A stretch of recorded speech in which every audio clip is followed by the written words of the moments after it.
ఏంటంటే ప్రివెన్షనే కాదు, మిటిగేషన్ అంటే మానవ చర్యల ద్వారా మనము సమస్యను తీవ్రతరం చేస్తున్నామా, సమస్యను తగ్గించుకుంటున్నామా అని. ఆ మాటకొస్తే క్లైమేట్ చేంజ్కే మానవుల చర్యల కారణం. అందులో ఆ క్లైమేట్ చేంజ్ యొక్క ప్రభావం నుంచి మనం మిటిగేట్ అవుతున్నామా లేదా అంటే తగ్గించుకుంటున్నామా, సమస్యను పెంచుకుంటున్నామని. మన దేశంలోనే ఈ మహానగరాల్లో జరుగుతుందంటే మనం పెంచుకుంటున్నాం దాన్ని. ఎలా పెంచుకుంటున్నామని దానికి ఒకటి, ఎకానమీ అనివార్యంగా అర్బనైజేషన్ వైపు దూసుకెళ్తోంది. మనము it is a common phenomenon. ఇప్పుడు 63% of India GDP comes from cities. ఇప్పుడు అంటే మన దేశ జాతీయ ఆదాయంలో 63% నగరాల నుంచే వస్తుంది. అందుకే నగరాలను కాపాడుకోవడం మరీ ముఖ్యమవుతుంది. ఎందుకంటే నగరాలే దెబ్బతింటే మీకు దేశ ఆర్థిక పరిస్థితి తలకిందులవుతుంది. 35% ఆఫ్ ద పాపులేషన్ మీరు నగరాల్లో జీవిస్తున్నారు. ఒకప్పుడు మహాత్మా గాంధీ మాటలు ఇండియా లీవ్స్ ఇన్ విలేజెస్ అనేవాళ్ళు. ఇవాళ ఇండియా లీవ్స్ ఇన్ సిటీస్ అనాలి మనం. సో ఈ అర్బనైజేషన్ ఫినామినా ఇంకా రోజు రోజుకు పెరుగుతుంది. ఇప్పుడు 2030 నాటికి 73% ఆఫ్ జీడిపి నగరాల నుంచే రాబోతుంది. ఎందుకంటే ఎకనామిక్ యాక్టివిటీ మొత్తము నగరాల్లోనే కేంద్రీకృతమై ఉంటుంది. ఎకనామిక్ యాక్టివిటీ నగరాల్లో కేంద్రీకృతమైతే పాపులేషన్ కూడా నగరాల్లో కేంద్రీకృతమవుతుంది. ఎందుకంటే ఇది రెండు రిలేటెడ్ కనుక. ఎకనామిక్ యాక్టివిటీ కేంద్రీకృతం అయితేనే ఉపాధి అక్కడే ఉంటుంది కనుక అక్కడికి వస్తూనే ఉంటారు. పట్నం పోదాం రావే పిల్ల అని పాత కాలంలోనే సినిమా పాట ఉంది. పట్నం పోయి ఏదైనా చేసి బతకచ్చు అంటారు. గ్రామాల్లో ఉంటే ఉపాధి ఉండదు, జీవనోపాధి ఉండదు. నగరానికి వెళ్తే ఏం చేసుకొనైనా బతకచ్చు అని. సో అందువల్ల ఈ నగరాల ఎకానమీ అనేది నేషనల్ ఎకానమీలో, నేషనల్ లైఫ్లో నగరాలు అనేది గణనీయంగా పెరుగుతున్నాయి. కానీ దానికి తగ్గట్టు అర్బన్ ఇన్ఫ్రాస్ట్రక్చర్ పెరుగుతుందా? ఇప్పుడు మీరు హైదరాబాద్ తీసుకోండి. హైదరాబాదులో ఉన్న వర్షపు నీటిని తొలగించే వ్యవస్థ, స్టార్మ్ వాటర్ డ్రైన్ సిస్టమ్స్ అంటారు. అలాగే హైదరాబాదులో ఉన్నటువంటి సహజ నీటి పరివాహక వ్యవస్థలు, నేచురల్ డ్రైనేజ్, అలాగే హైదరాబాదులో ఉన్నటువంటి నేచురల్ సింక్ అంటే వర్షపు నీరు ఇనికేటువంటి సహజ వ్యవస్థలు, ఇవి వెట్ ల్యాండ్స్ కావచ్చు, గ్రీన్ కవర్ కావచ్చు, వాటర్ బాడీస్ కావచ్చు, ఇవన్నీ కూడా పెరుగుతున్న అర్బన్ ఇన్ఫ్రాస్ట్రక్చర్కు అనుగుణంగా లేవు. అందువల్ల జనాభానేమో భారీ వేగంతో పెరుగుతోంది. దానికి తగ్గట్టు డ్రైనేజ్ అండ్ సివరేజ్ ఇన్ఫ్రాస్ట్రక్చర్ పెరగడం లేదు. ఫలితంగా వస్తున్నటువంటి మొదటి సమస్య ఇది. అంటే faster economic growth, faster urban growth అవుతుంది. ఇన్ఫ్రాస్ట్రక్చరల్ డెఫిసిట్ ఏమో భారీగా ఉంది. ఎందుకంటే ఇన్ఫ్రాస్ట్రక్చర్ని బిల్డ్ చేయాలి అంటే అర్బన్ లోకల్ బాడీస్ సాధ్యమే కాదు. నగరాల్లో ఉన్నటువంటి మీకు జిహెచ్ఎంసి లాంటి లోకల్ బాడీస్తో వాళ్ళకున్న రిసోర్సెస్తో ఈ అర్బన్ ఇన్ఫ్రాస్ట్రక్చరల్ ఛాలెంజ్ను ఎదుర్కోవడం సాధ్యం కాదు. ఇది జరగాలి అంటే పెద్ద ఎత్తున ప్రభుత్వాలు అర్బన్ ఇన్ఫ్రాస్ట్రక్చర్లో ఇన్వెస్ట్ చేయాలి. అందులో ఇవి న్యూ సిటీస్ కావు. ఇప్పుడు హైదరాబాద్ ఉందంటే 400 ఏళ్లకు పైగా చరిత్ర ఉన్న నగరం ఇది. సో ఇది over period of 400 years evolve అవుతూ వస్తుంది కనుక నువ్వు ఇప్పుడు కొత్తగా కడుతున్న అమరావతి లాంటి సిటీ అయితే 50 ఏళ్ళ తర్వాత వచ్చేటువంటి ఇన్ఫ్రాస్ట్రక్చర్ అవసరాలని కూడా దృష్టిలో పెట్టుకుని కట్టచ్చు. కానీ ఇప్పుడు హైదరాబాద్ నగరంలో అలా సాధ్యం అయ్యే పని కాదు కనుక మీకు ఎగ్జిస్టింగ్ ఇన్ఫ్రాస్ట్రక్చర్ని కాస్త ఓవర్హాల్ చేయాలి. సో అది జరగడం లేదు. ఇది మొదటిగా వచ్చే సమస్య. దానివల్ల ఏమవుతుందంటే ఇప్పుడు మీకు construction and real estate driven urban growth, నగరాలు ప్రజల జీవన అవసరాలకు అనుగుణంగా పెరగడం లేదు, రియల్ ఎస్టేట్ రంగం అవసరాలకు అనుగుణంగా పెరుగుతుంది. సో మీకు రియల్ ఎస్టేట్ అనుగుణంగా పెరగడం వల్ల ఏమవుతుందంటే ముబ్బడిగా పెరుగుతూ వస్తుంటుంది. అంటే ఇన్ఫ్రాస్ట్రక్చర్ కూడా కొన్ని ఏరియాలో పెరుగుతుంది. మీరు ఇప్పుడు హైదరాబాద్లో సైబరాబాద్ వెళ్ళండి, ఫైనాన్షియల్ సిటీ డిస్ట్రిక్ట్స్కి వెళ్ళండి, మీరు గూగుల్ ఈ ఉన్న దగ్గర వెళ్ళండి, న్యూయార్క్లో ఉన్నట్టు, మ్యాన్హట్టన్లో ఉన్నట్టు అనిపిస్తుంది. కానీ మీకు చిన్న నగరాలు హైదరాబాద్లోని ఇతర ప్రాంతాల్లో లేళ్ళకి వెళ్ళండి, ఎలా ఉంటుందో చూడండి. సో సిటీలోనే వితిన్ ద సిటీ ఒక రకంగా ఉంటుంది. సో ఈ పరిస్థితి రావటానికి ముఖ్యమైన కారణం ఏంటి అంటే నగరాల్లో ఉండేటువంటి బ్లూ అండ్ గ్రీన్ స్పేసెస్ అంటారు. బ్లూ స్పేస్ అంటే వాటర్ బాడీస్, మీకు గ్రీన్ స్పేస్ అంటే చెట్లు, గ్రీనరీ.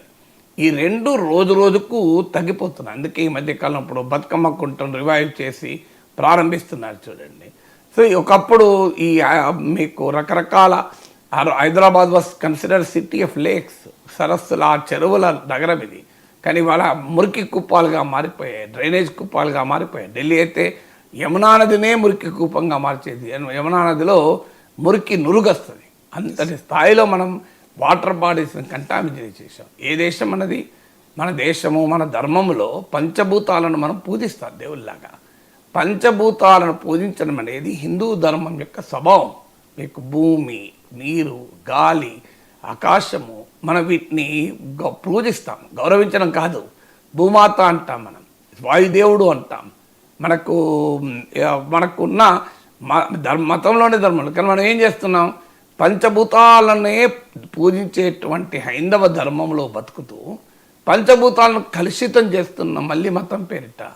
ఇవాళ మీరు ప్లాస్టర్ ఆఫ్ పారిస్తో చేసిన వినాయకుల్ని నగరంలోని వాటర్ బాడీస్లో వేయొద్దు అంటే మా మతంలో ఇన్వాల్వ్ అవుతావా అంటూ ఎంత ఘర్షణ జరుగుతుందో మీరు గమనించండి. సో ఏ ధర్మం మనది? మళ్ళీ పంచభూతాలను పూజించే ధర్మమే ఇలా పంచభూతాలను నాశనం చేయొద్దు అంటే మా మత స్వేచ్ఛను హరిస్తారా అంటారు. సో మత స్వేచ్ఛను హరించేది ప్రభుత్వాలు కాదు. మతం పేరిట పంచభూతాలను సర్వనాశనం చేసుకుంటున్నాం కదా. దీపావళి రోజు క్రాకర్స్ కాల్చి వాయుదేవుణ్ణి కాలుష్యపరచకండి, గ్రీన్ క్రాకర్స్ వాడండి, సమయం తగ్గించుకోండి. మొత్తానికి కాదంటే మా మతంలోనే మీరు అడ్డు తగులుతారా అంటున్నారు. మన మతం చెప్పిందా? మన ధర్మం చెప్పిందా పంచభూతాలను కలుషితం చేయమని? అందువల్ల మానవ జీవన విధానంలో వచ్చినటువంటి మార్పుల వల్ల కూడా ఇవాళ నగరాలు కాలుష్య కూపాలుగా మారిపోతున్నాయి. అందువల్ల ఈ బ్లూ అండ్ గ్రీన్ కవర్సే కాదు, ఇవాళ బిల్టప్ ఏరియాలో నగరాల్లో 90% నాన్ పర్మియబుల్ బిల్టప్ ఏరియా అంటారు. అంటే భూమిలోకి ఇనకటానికి అవకాశమే లేనిది. ఇవాళ నాలాలను ఆక్రమించి నిర్మాణాలు చేస్తున్నాం. హైడ్రా లాంటి సంస్థలు వస్తే దానిపైన యుద్ధాలు ప్రకటిస్తున్నారు.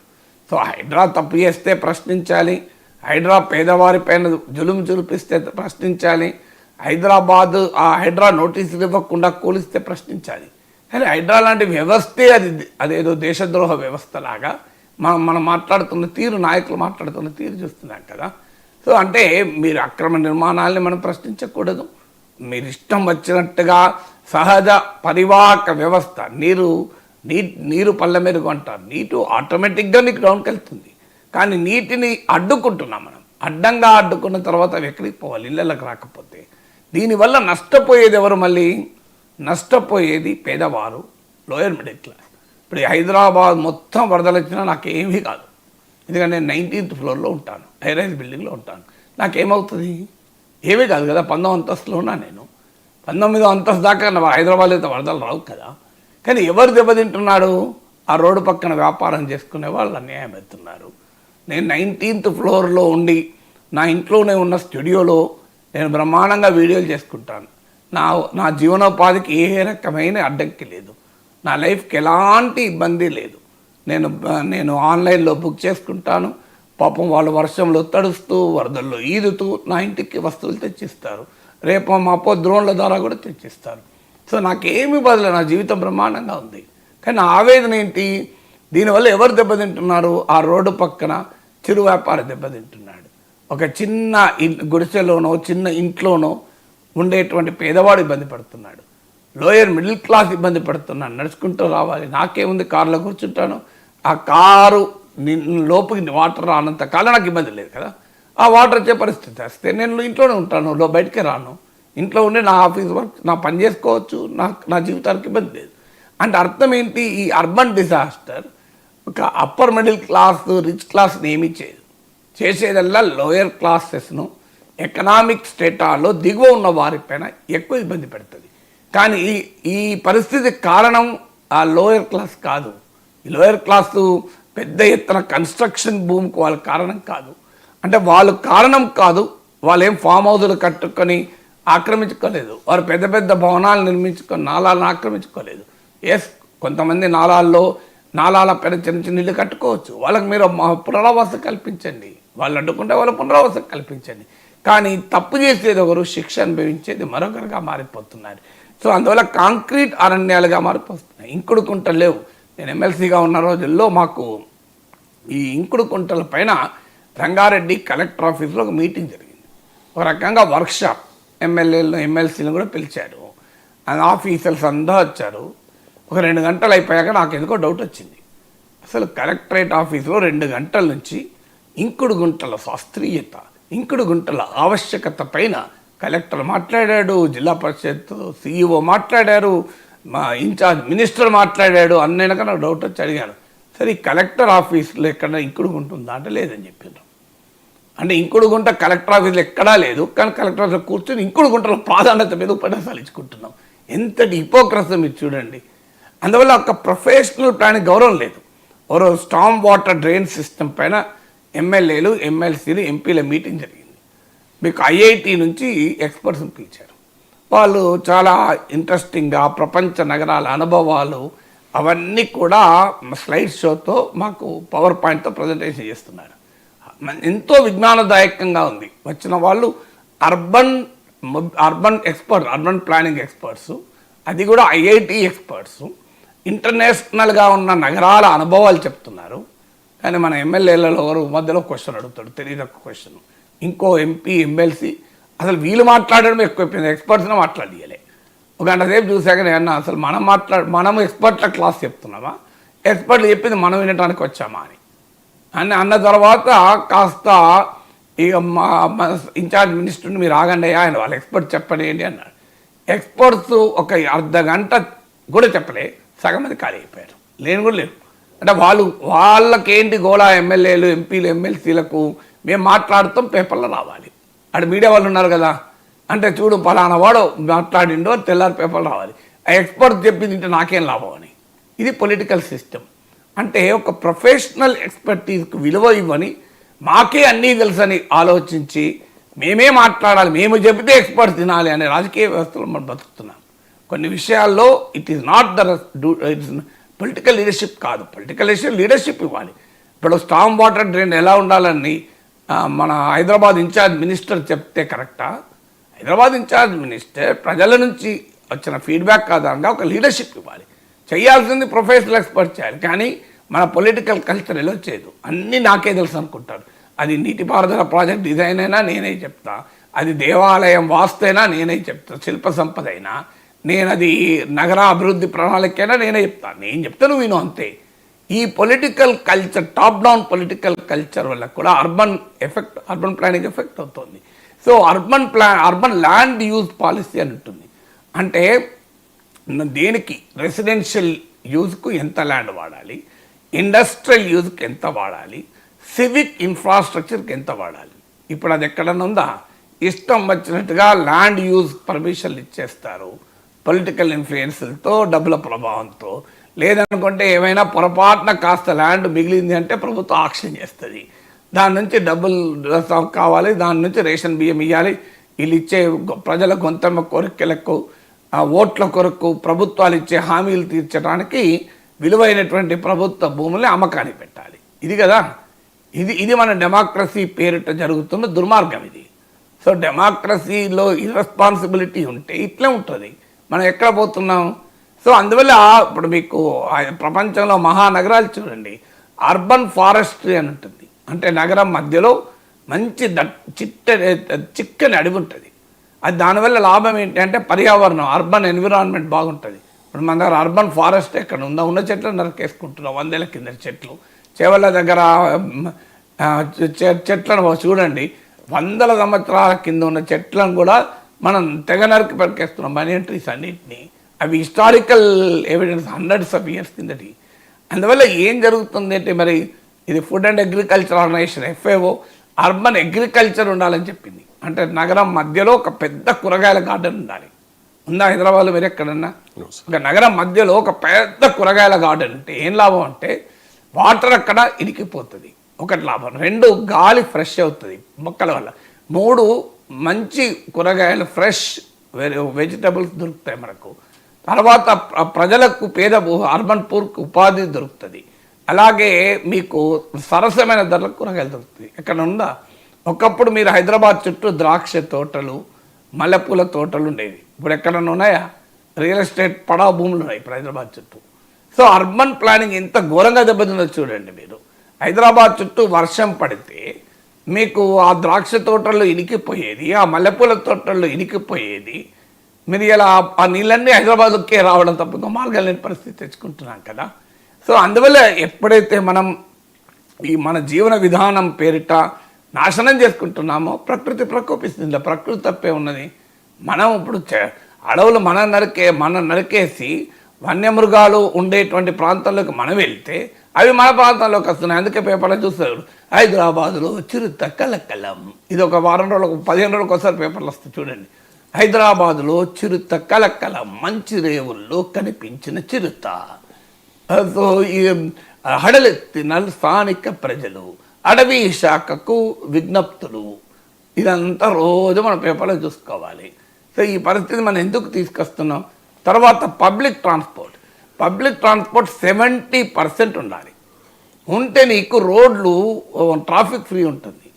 70% ఆఫ్ ద ప్రజలు ప్రజా రవాణా వాడాలి. ఇలా హైదరాబాద్లో ఏంటి ఆర్టీసీ ఇటీవల HMDA రిపోర్టు మనకు వార్తల్లో వచ్చింది. 25% తగ్గింది. హైదరాబాద్లో లాస్ట్ మీకు 10 years పీరియడ్ తీసుకుంటే కార్ల వాడే వారి సంఖ్య 400% పెరిగింది. బస్సులు వాడే సంఖ్య 40% పడిపోయింది.